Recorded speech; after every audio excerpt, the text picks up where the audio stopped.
بسم الله الرحمن الرحيم وحن سلام يا دمان شعبك deegaanka Soomaaliyeed waxaan rabaa inaan bixiyo warbixin kooban oo la xiriirda halka ay marayso dhismaha maamulka iyo talooyin iyo awaamiir la xiriirda nabadgelyada deegaanka waxaan ku horeynaa dhanka maamulka sida aad la socotaan waxa la dhisay golihii kabineetka waxa kaloo la magacaabay gudoomiyaashii gobolada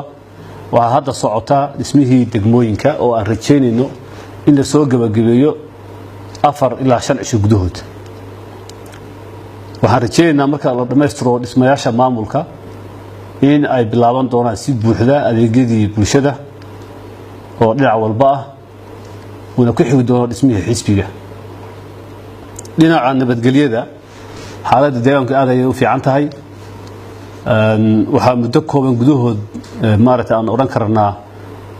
waxa soo noqotay kala dambeyntii iyo sharcigii iyadoo oo wax la tilmaamo oo qalalaasa oo hadda u balaaran ka jira deegaanka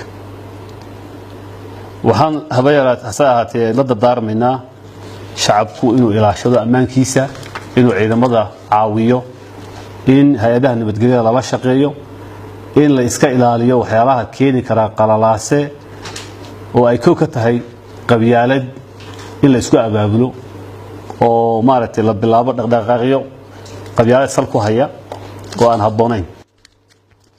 gaar ahaan waxa aan xoog rabaa inaan ka hadlo arrinta la xiriirda haraagii kooxdii heego oo isku dayaysa iyadoo oo la shaqeynaysa hay'ado aan Soomaali ahayn oo aan dan badan ugu jirin deganaanshaha gobolka inay rabaan inay abuuraan qalalaaso fara badan oo qaarkeed waji qabiil loo samaynayo hay'adaha nabadgelyada waxa si buuxda awood loogu siinayaa inay isticmaalaan awoodooda oo ay iyagoo raacaya sifo sharciya talaabo ka qaadaan cid walba oo heego ku leh oo ka shaqeynaysa inay qalalaaso ka abuurto deegaanka talaabadaas waxaan rabnaa in si dhaqso ah loo qaado waxaan waalidiinta iyo bulshooyinka u sheegaynaa inay ka waaniyaan caruurtooda inayna dhexgelin arrimahaas ay wado heego iyo dadkii deegaankan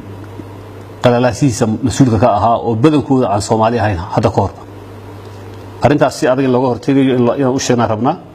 waalidiintuna ay u sheegaan caruurtooda si ay dhibaato uga soo gaarin waxaan soo dhaweynaynaa in ururadii wada hadalka la galay dawladdu ay ku soo dhawaadaan deegaankoodii si xor u yimaadaan afkaarahoodii soo bandhigaan dadka la xiriiraan hase ahaatee waxaad moodaa inay abuuran tahay xaalad kale oo dad aan ururadii wada hadalka nabadgelyada ah noo socday aan ahayn inay rabaan inay ku dhex dhuuntaan ururadaas oo ay maaragtay abuuraan xaalad deegaanku qalalaas uu ku galayo waxa taas cadeyn waa shalay waxa calama qaatay oo iska dhigay dadkii soo halgamay jabhadaha ahaa dad la yaqaan oo heega ah hadii magacyadooda loo baahdana waan u soo bandhigaynaa cid walba u baahata heegadii la yaqaanay ee dadka dilaysay ee leynaysay ee kufsanaysay ee magaalada gubaysay ba maanta qaarkeed ay rabaan inay calamo intay qaataan ku dhex dhuuntaan dadkii gubaysidiidka ahaa ee wada hadalku noo socday arrintaasi arrin aan u dulqaadan karna ma aha waxaan ka codsanaynaa jabhadda ONLF in ay si taxadar leh nooga caawiso inaan lagu soo dhex dhuumanin oo waxyaalaha halis ku ah nabadgelyada deegaanka ayna samaynin xubno aan iyada ahayn laakiin astaamihii ururka dhabarka u qaadanaya oo dhabarka sudhay arrintaas oo runtii qalalaaso aan loo baahnayn horseedi karta waxaan sheegaynaa in dhammaan gobolada si xor ah ay uga dhaqdhaqaaqi karaan cid walba laakiin taas inay imanayso marka qawaaniinta iyo shuruucda loo hoggaansamo oo ay kow ka tahay in haddii la qabanayo mudaharaadyo ama isu imaatin balaaran la wargeliyo hay'adaha amniga ay khusayso hay'adaha amniguna ay siiyaan fasax la isugu iman karo xakamayn loogama jeedo arrinta waxa looga jeedaa ilaalin iyo in la badbaadiyo nafta bini aadamka iyadoo ayna habboonayn in hal qof uu naga dhinto dhinaca kale waxaan kala dardaarmaynaa cid kasta oo iyaduna qaab qabiil isu abaabusha inayna sharciga gacanteeda ku fulin haddii cabashooyin la xidhiidha heega ay jiraan in loo gudbiyo hay'adaha ammaanka oo loo sheego in la caawiyo ciidamada iyo bilayska inay ogaadaan cidda qalalaasaha wada laakiin maadaama cid qalalaasa wada ay jirto awgeed cid kale inta isabaabusho qalalaasa ma abuur karto